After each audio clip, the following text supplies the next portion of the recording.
Audio Jungle.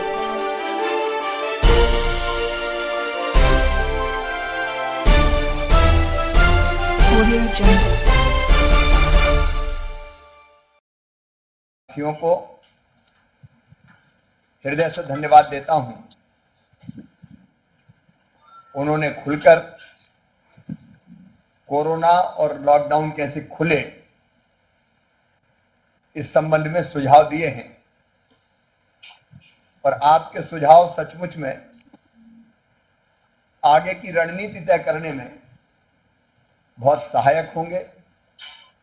ये हम सब लोग जानते हैं कि वायरस कब खत्म होगा, इसकी तिथि कोई आज नहीं जानता। चीन में वुहान में फिर वायरस पाया गया है और दुनिया के भी बाकी देशों की जो स्थिति है आपसे बेहतर कोई नहीं जानता। और इसलिए आपने जो चीजें कही है, एक शॉर्ट टर्म प्लानिंग और एक लॉन्ग टर्म प्लानिंग हमको करनी पड़ेगी। शॉर्ट टर्म का मतलब यह है कि आप सबने जैसा कहा है कि लगभग आर्थिक गतिविधियां तो चालू होनी चाहिए, लेकिन पूरी सावधानी के साथ।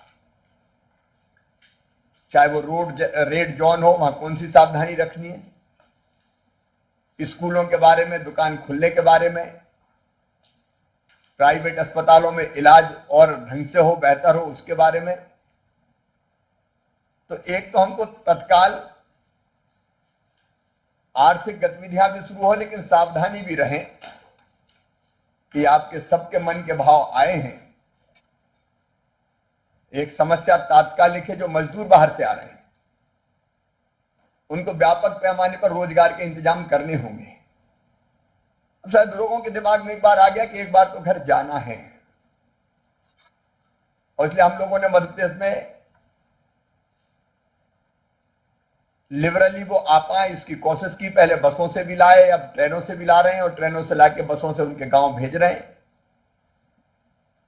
कोशिश ये कर रहे हैं कि स्क्रीनिंग ढंग से हो जाए ताकि पॉजिटिव पेशेंट गांव ना पहुंचे। और उसी के कारण कुछ जिले हमारे ग्रीन जोन से ऑरेंज जोन में आए हैं, लेकिन मानवीयता के नाते अपने इन भाई बहनों को घर लाना और फिर उनकी रोजी रोटी के साधन जुटाना, ये बहुत जरूरी है। मैं केवल एक जानकारी देना चाहूंगा कि कल तक 17 लाख मजदूर भाई बहन हमारे मनरेगा के काम में लगे थे। पिछले साल से इसी समय 6 लाख ज्यादा। इसका मतलब है मजदूरी की डिमांड बढ़ी है। तो हम वो हर संभव उपाय करेंगे, आज विस्तार से बताने की जरूरत नहीं है, जिससे लोगों को तात्कालिक रोजगार मिल जाए।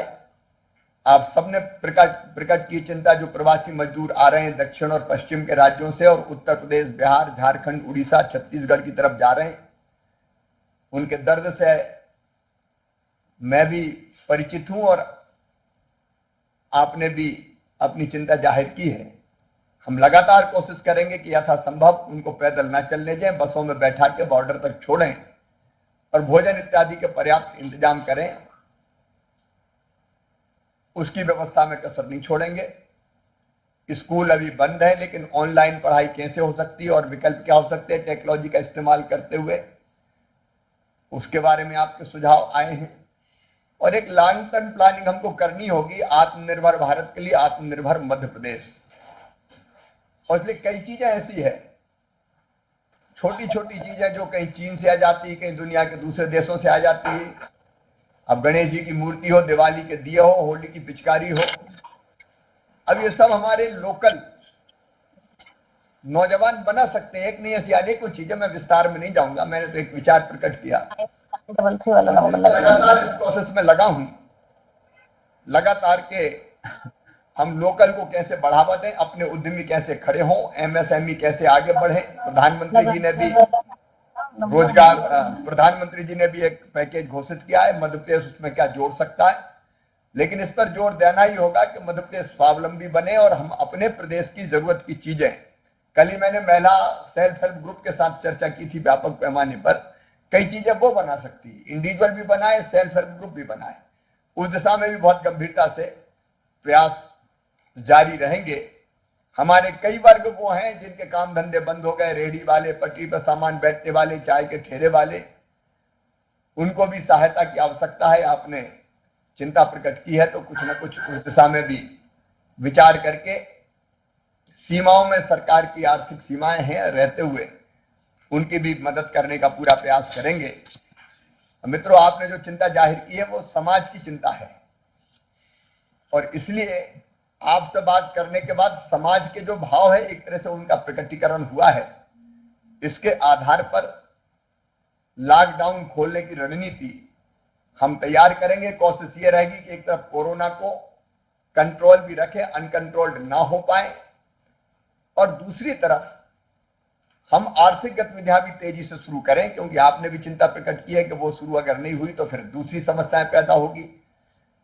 और इसलिए कोरोना से बचें, लेकिन भूख से भी बचें, रोजगार के अवसर भी पैदा हो, उस दिशा में लगातार हम लोग प्रयास करेंगे।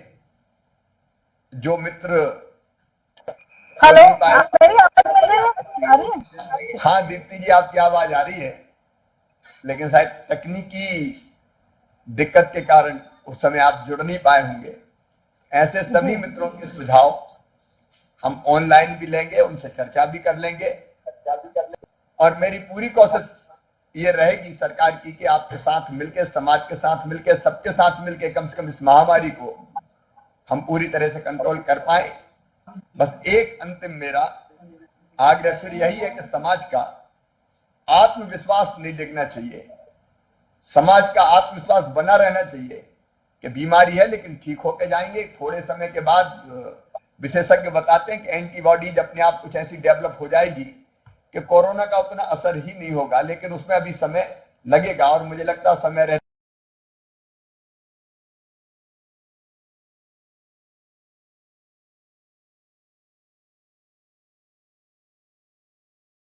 फिर वैक्सीन और बाकी दवाइयां भी आएंगी। तब तक आयुर्वेद और दूसरी चीजें जो इम्यूनिटी बढ़ाती है उसके प्रयोग भी हम लोग लगातार जारी रखेंगे। मैं बहुत बहुत आभार प्रकट करता हूं, लगातार संवाद बना रहेगा। मैं यहाँ पत्रकार मित्रों की समस्याओं की चर्चा नहीं करूंगा, क्योंकि उससे लगेगा कि हम कोरोना के लिए आए